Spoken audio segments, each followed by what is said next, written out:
Welcome back once again, guys. As promised, we'll be looking at the Guyana elections in a five-part series. The first part, we'll look at the no confidence motion, and then we'll finish up to the point where it's at right now, where we're at the Caribbean Court of Justice seeking clarity as to what can be accepted in the CEO's report, barring the revelations of the recount and the tabulated results from March 2nd.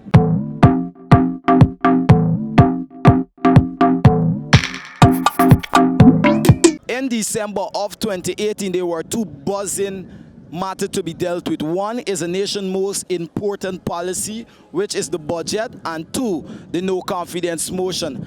The opposition at the time argued that we should have the no confidence debate before we have the budgetary allocations debated and passed. But as we can see in 2020, where nothing has happened after the no confidence motion and nobody has been able to go back to our dear beloved parliament, we can say that the prime minister at the time, which was Moses Nagamutu, was right in his estimation to have the budget debated upon and passed before we go into a no confidence motion.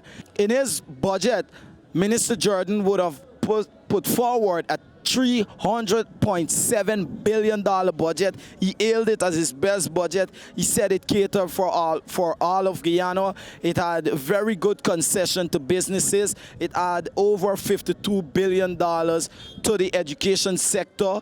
2.1, I think, was for the University of Guyana. It had another $5 billion for the maintenance, construction, and I can't recall what was the other word towards the education sector.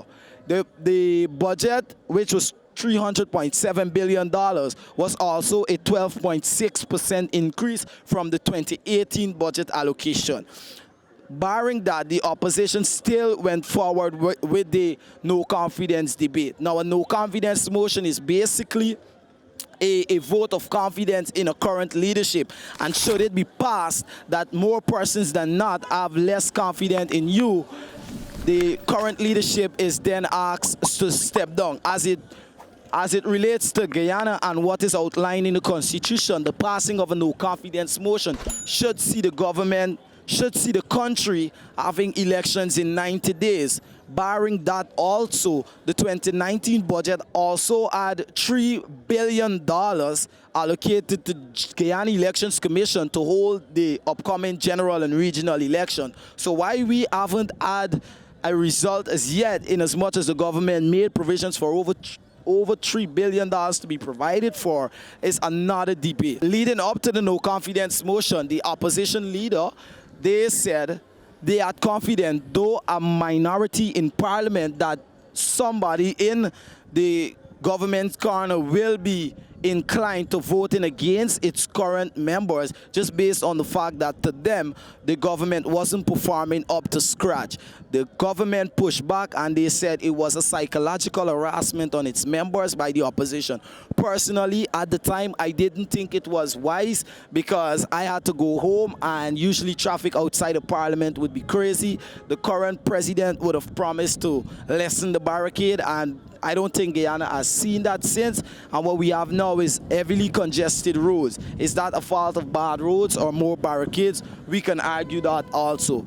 However, on the day of the no confidence motion, as history would have had it, Charandass would have voted with the opposition and with that end up toppling the sitting government, and we would have then, according to the Constitution, be made to go to elections in 90 days.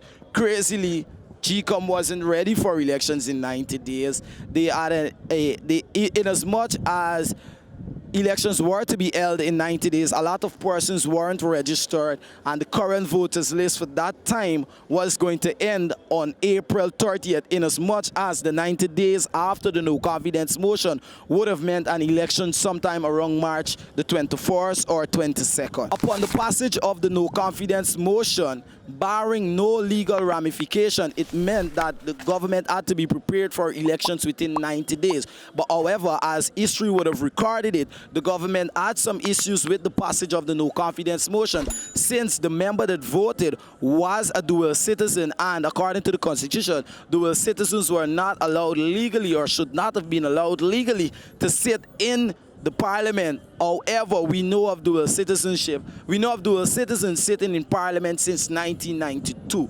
So that takes us on to our next chapter in this report.